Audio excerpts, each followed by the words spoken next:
د مرګ قطعې زابل کې بیا څه وکړل او بلخوا ملي امنیت د سمنګانو د برید غچ څنګه اخلي؟ ویډیو ضرور تر پایه وګورئ چې په دې مهم خبرونو خبر شئ. زابل کې 25 طالبان د مرګ قطعې په کمین ور برابر شوي. د زابل ولایت په میزان ولسوالۍ کې 25 طالبان چې غوښتل یې د طالب قومندان جنازې ته ولاړ شي د افغان ځواکونو د مرګ قطعې په کمین ور برابر شوي دي. امنیتي سرچینې وایي د مرګ قطعې په دې کمین کې 15 طالبان ځای پر ځای وژلي دي او 10 نور ټپیان دي.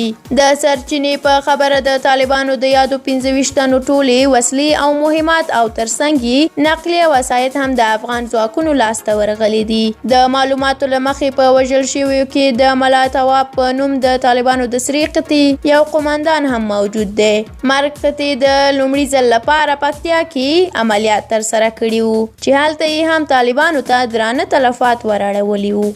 او د دې ترڅنګ ملي امنیت خپلې جنگي قطعې د تیارسۍ حالات ته د نن او د غچ اخیستو خبرداری ورکړی دی. د افغانستان سرګري ملي ادارې د سمنګانو له موټر بم برید وروسته خپلې ټولې ځانګړې او جنگي قطعې د تیارسۍ حالات ته داخل او پر طالبانو او نورو تروریستي ډلو یې د سختو او ځپونکو عملیاتو د پیل خبرداری ورکړی. له ملي امنیت خپره شوې خبرپاڼه کې راغلي چې طالبان او د هغوی بهرني ملاتړ چې هر چیرې وي غچ به ترې واخیستل شي. خبرپاڼه کاږي چې د سمنګان برید په څیر حملې ترهګر د القاعده شبکې په مرسته پلان او ترسره کوي. ملي امنیت ویلي طالبانو د سولې له تړون سره غڼونه کړي او د خپلو کړو وړو حساب به ورکوي.